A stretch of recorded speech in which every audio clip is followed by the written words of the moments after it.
wabarakatuh. Shalom, Om Swastiastu, Namo Buddhaya, Salam Kebajikan, Rahayu.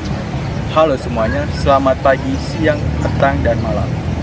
Hari ini kami dari kelompok ekonomi klasik akan menjelaskan tentang teori ekonomi klasik dengan perbandingan teori Keynes.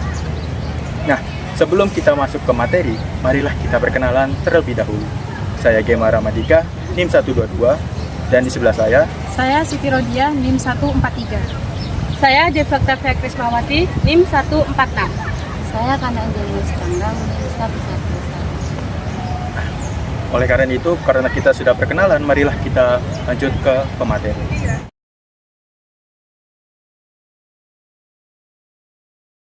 Pemikiran aliran ekonomi klasik.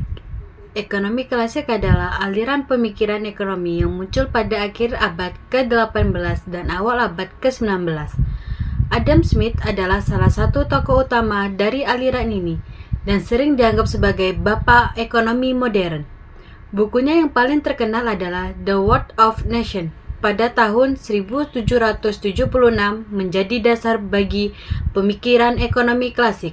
Beberapa konsep utama dari aliran ekonomi klasik yang dipeloporin oleh Adam Smith meliputi yang pertama, invisible hand atau tangan terlihat. Smith terpendapat bahwa individu yang mengajarkan kepentingan pada mereka sendiri secara tidak langsung akan mempromosikan kepentingan umum melalui mekanisme pasar. Ketika setiap orang berusaha untuk memaksimalkan keuntungan mereka secara tidak membantu mencapai efisien ekonomi yang lebih besar. Yang kedua, pembagian kerja atau division of labor. Smith menekankan pentingnya spesialisasi dan pembagian kerja dalam meningkatkan produktivitas. Dia memberikan contoh pabrik peniti di pembagian tugas menjadi beberapa tahap sederhana dapat meningkatkan output secara signifikasi. Hukum penawaran dan permintaan. Ekonomi klasik menekankan pentingnya mekanisme pasar dalam menentukan harga barang dan jasa. Penawaran dan permintaan dianggap sebagai kekuatan yang mengatur harga di pasar bebas tanpa intervensi pemerintah. Peran minimal pemerintah. Ekonomi klasik menganjurkan peran minimal pemerintah dalam ekonomi. Pemerintahan seharusnya hanya menjaga ketertiban umum, melindungi hak milik, dan menyediakan beberapa barang publik yang tidak dapat disediakan oleh pasar secara efisien. Yang kedua, nilai dan distribusi. Adam Smith dan ekonomi klasik lainnya membahas teori nilai, terutama nilai tenaga kerja, dan pembagian pendapatan didistribusikan antara upah, sewa, dan keuntungan. Pemikiran ekonomi klasik Adam Smith adalah memberikan dasar bagi banyak teori ekonomi modern dan masih memiliki pengaruh besar dalam memiliki ekonomi hingga hari ini. Nah, di sini saya akan menjelaskan apa sih perbedaan dari teori pemikiran ekonomi Keynes dan teori pemikiran ekonomi klasik. Yang pertama itu dalam bidang ekonomi. Nah, salah satu perbedaan dari teori pemikiran klasik dan pemikiran Keynes adalah dari segi ekonomi. Teori Keynes mengungkapkan bahwa kapitalisme merupakan sistem ekonomi yang baik, meskipun terkadang juga tetap membutuhkan bantuan. Akan tetapi, di sisi lain, teori klasik perekonomian ini secara makro bisa tumbuh serta berkembang apabila perekonomian diserahkan secara langsung kepada pasar. Dari teori ini menganggap bahwa penawaran bisa menciptakan permintaan. Yang kedua, pandangan tentang intervensi pemerintah. Perbedaan teori klasik dan Keynes selanjutnya adalah apa sih perbedaan pandangan tentang intervensi pemerintah. Nah, menurut teori Keynes, intervensi pemerintah diperlukan. Jadi, apabila masyarakat tidak berbelanja atau terjadi penurunan permintaan, pemerintah harus bergerak untuk mendongkraknya. Di sisi lain, teori klasik ini justru menganggap jika perekonomian sebaiknya harus berjalan tanpa campur tangan dari pemerintah. Dalam hal ini, pemerintah dianjurkan untuk memberikan kebebasan ekonomi kepada masyarakat dalam lingkup perdagangan bebas. Hal ini dianggap mampu membuat perekonomian menjadi lebih baik. Dan yang ketiga itu adalah pandangan pada pasar bebas dan harga. Nah, perbedaan teori klasik dan Keynes lainnya adalah mengenai pandangan terhadap pasar bebas dan harga. Teori Keynes menganggap bahwa harga lebih berfokus pada satu kisaran dan pemerintah berperan dalam menjaga kestabilannya. Sementara itu, teori pemikiran klasik ini menganggap jika pasar bebas bisa mengatur kestabilan harga sendiri tanpa adanya campur tangan dari pemerintah maupun pihak lain. Nah, dan perbedaan yang terakhir adalah pandangan terhadap pengangguran dan inflasi. Nah, perbedaan teori klasik dan Keynes yang terakhir ini adalah berkaitan mengenai apa sih pandangan terhadap pengangguran dan inflasi. Nah, teori Keynes menganggap jika keterlibatan pemerintah untuk lebih peduli terhadap pengangguran daripada inflasi. Di sisi lain, teori pemikiran ekonomi klasik ini memang khawatir akan pengangguran. Akan tetapi, inflasi bisa berdampak terhadap pertumbuhan ekonomi dalam jangka panjang. Selanjutnya yaitu persamaan dan perbedaan ekonomi klasik dengan pemikiran Keynesian dari segi filosofi. Yang pertama yaitu ekonomi klasik Adam Smith. Filsafat ekonomi Adam Smith yang dikenal sebagai Bapak Ekonomi berfokus pada teori pasar bebas dan kekuatan pasar.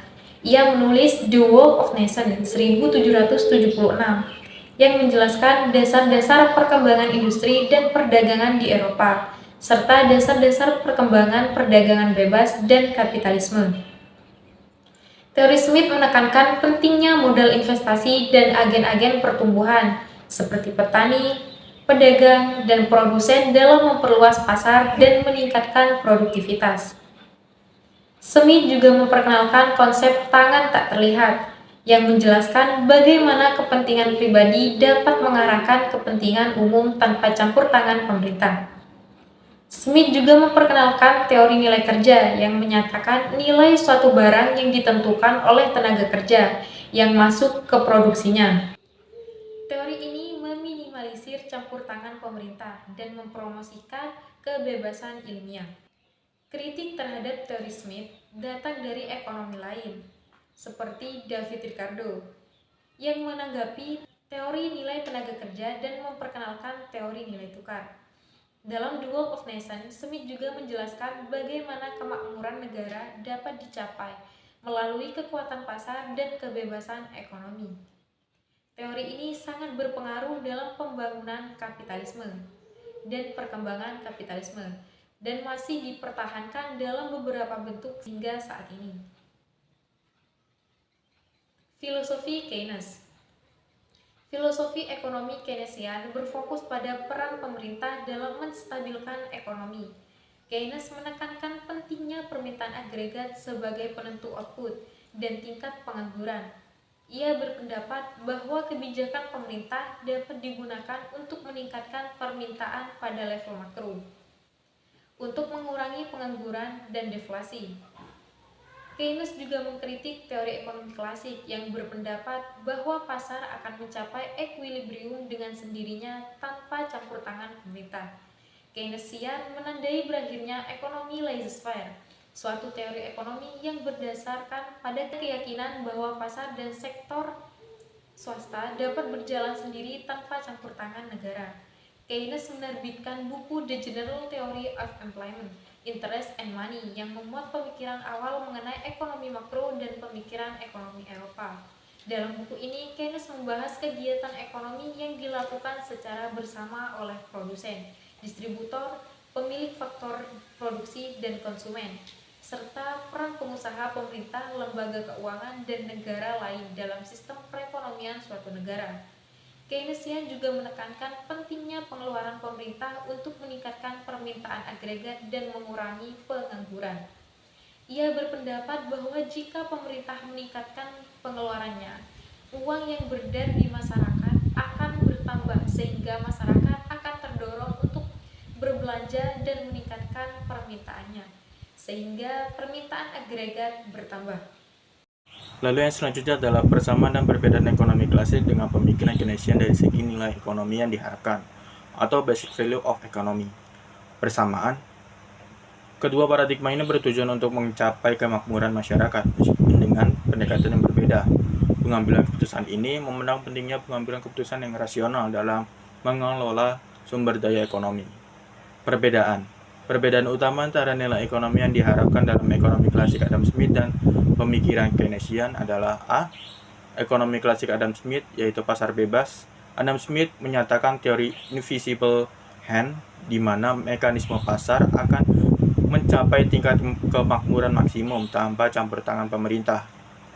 Pasar bebas dianggap sebagai alat alokasi sumber daya yang efisien. Lalu yang kedua, kepentingan pribadi. Smith menekan bahwa individu yang mementingkan kepentingannya sendiri akan membawa kebaikan masyarakat secara tidak sengaja melalui mekanisme pasar.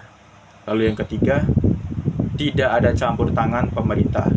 Ekonomi klasik menekan ada peran swasta dan mengharamkan campur tangan pemerintah dalam ekonomi.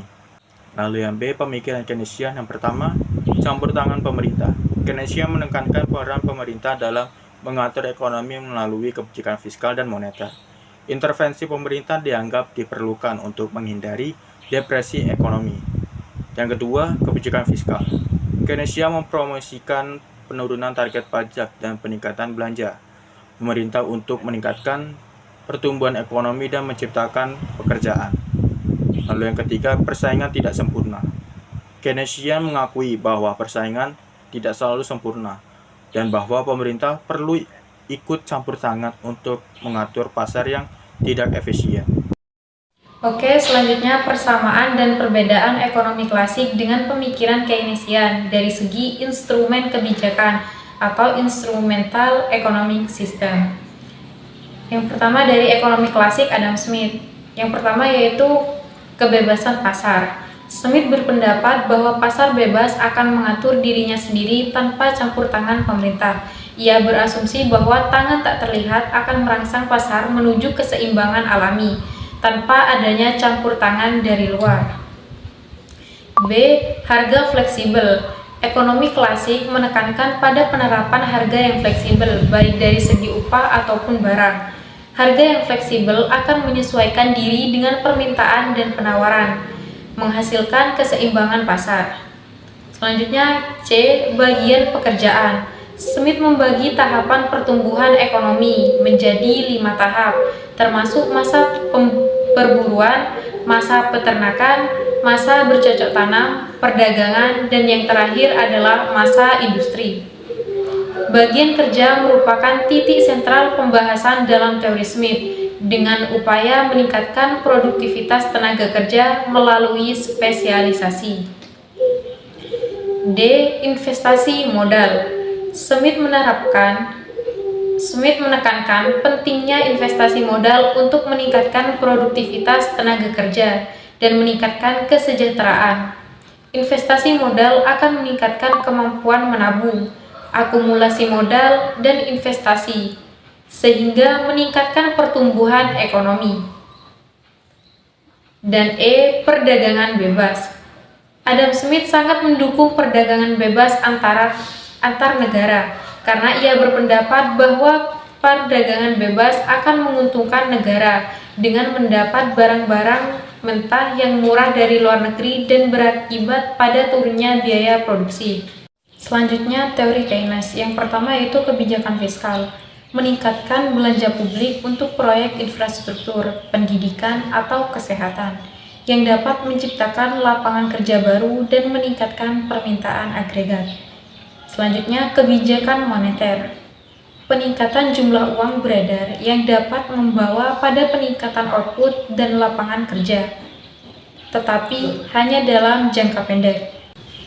Selanjutnya, kebijakan pengeluaran pemerintah. Meningkatkan pengeluaran pemerintah untuk mendorong pertumbuhan ekonomi dan mengurangi kontraksi ekonomi. Dan kebijakan perpajakan. Pemotongan pajak bagi individu dan perusahaan untuk meningkatkan daya beli masyarakat dan mendorong investasi, serta kebijakan pajak progresif untuk mengurangi kesenjangan ekonomi. Untuk yang terakhir yaitu kesimpulan. Dalam penelusuran perbedaan dan persamaan antara pemikiran ekonomi klasik dan Keynesian, kita mendapati bahwa kedua aliran ini memiliki kontribusi yang signifikan dalam pengembangan teori dan kebijakan publik. Pemikiran ekonomi klasik dengan penekanannya pada pasar bebas dan tangan tak terlihat memberikan fondasi untuk prinsip efisiensi dan kompetisi. Di sisi lain, pemikiran Keynesian menyoroti pentingnya intervensi pemerintah untuk mengatasi fluktuasi ekonomi dan mengurangi pengangguran melalui kebijakan fiskal dan moneter. Jadi, dapat disimpulkan bahwa kedua pendekatan ini saling melengkapi dan relevan dalam konteks ekonomi modern yang kompleks. Mengintegrasikan prinsip-prinsip dari kedua aliran ini dapat membantu merumuskan kebijakan ekonomi yang responsif dan efektif, sesuai dengan tantangan yang dihadapi oleh masyarakat global saat ini.